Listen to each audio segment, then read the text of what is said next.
The end of the NBA's regular season brings with it the usual debates about which stars deserve to be rewarded with the league's most prestigious individual honors. Among the most notable of those awards is a spot on one of 3 All-NBA teams. In addition to the bragging rights that come with being named an All-NBA selection, an honor that dates back to the league's inaugural season in 1946-47, there are sizable financial implications. Tell them to bring me my money. Some players have specific All-NBA bonuses tied to their contracts.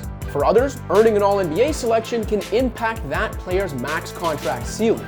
The problem with All-NBA voting is that the results carry real weight in the modern game, but the selection process is stuck in the 1980s. And it's time for the league to fix that outdated process.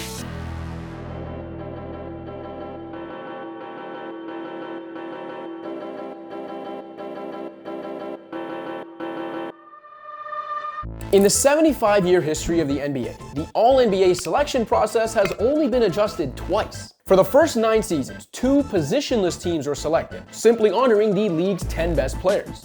Beginning in the 1955-56 season, however, teams were chosen using the 2-guard, 2-forward, 1-center format still used today. Then in 1988-89, the NBA added a 3rd team, so that 15 players earned All-NBA nods. So the league experimented with 3 different formats in its first 43 years of existence, but hasn't touched it since.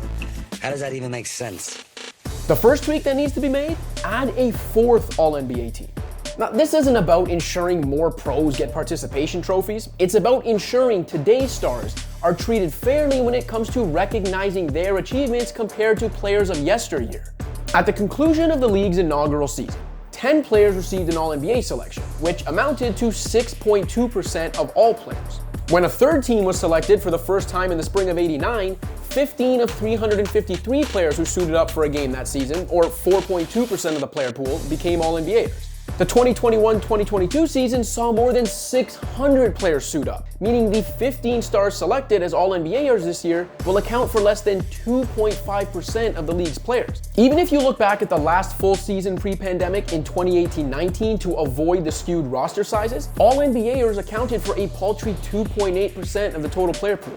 Forget a 4th All-NBA team. To have All-NBAers make up the same percentage of overall players that they did back when the league first tipped off, 7 teams would be needed today. To even match the percentage of players who were named All-NBAers when the league first expanded to 3 All-NBA teams in 1989, a 5th team would be needed in 2022. Under the current system, the numbers are stacked against contemporary stars, which makes it even more important to ensure that the right 15 players are selected. Unfortunately, the current format doesn't do that. The issue lies in the 2-guard, 2-forward, 1-center format, specifically in the 1-center component of that format. For one, it doesn't make much sense that center is the only position guaranteed a spot on each team. That's not fair. Point guards aren't assured of anything if 2 shooting guards were better than any 1 lead guard in a given season. Same goes for small forwards and power forwards. The current format may have made sense in bygone eras when clearly defined centers dominated an inside-out game, but that's no longer the case. The simplest solution would be for the league to use the positional selection format that's been used for all-star voting since 2012-13, 2 guards and 3 front-court players per team. When I broached this idea with a number of active NBA centers just before the pandemic hit in the winter of 2020, it was unsurprisingly unpopular. Responses to my line of questioning and my idea varied from "that's almost disrespectful" to one Western Conference center walking out of the locker room berating me along the way. My counter at the time was that eliminating the center position didn't have to be a negative. In fact, the positional format that so many traditionalists and active centers believe protects big men from center erasure could actually be working against them. 2 years later, the 2021-2022 season was just what I had in mind. Wherever you have them on your MVP ballot, centers Nikola Jokic and Joel Embiid were at worst 2 of the league's top 3 players this season. But if the current All-NBA selection format was adhered to, 1 of the 2 or 3 best players in basketball would have to be relegated to the All-NBA second team. If the selection process matched the All-Star format, however, both bigs would join Giannis Antetokounmpo in what would be an easy first-team frontcourt ballot. A more drastic, yet more sensible change than simply adopting the same format used for All-Star selections would be to go fully positionless, allowing the panel of media voters to select the 15 best players each year full stop. After all, if the league's gonna make Jokic and Embiid eligible as forwards, despite the fact neither big man has logged a minute anywhere but center this season, then it might as well just end the charade of all NBA positions altogether. What are we doing?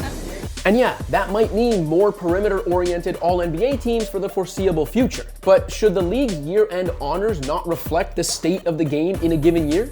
Not to mention, the lines between positions and on-court roles are more blurred than ever thanks to the increasing versatility of players of all sizes. A system that rewards the league's most impactful players, regardless of position, is the correct method. If one position gets left out from time to time, so be it. That's better than a system that, within the last 6 years, bestowed DeAndre Jordan and Andre Drummond with an honor that's supposed to be reserved for superstars in the 98th percentile and above. The game and the stars that shape it are rapidly evolving. The NBA's annual record of excellence can at least evolve for the first time in more than 3 decades to keep up. Thanks for watching. If you liked this video and want to see more content like this, be sure to hit that subscribe button.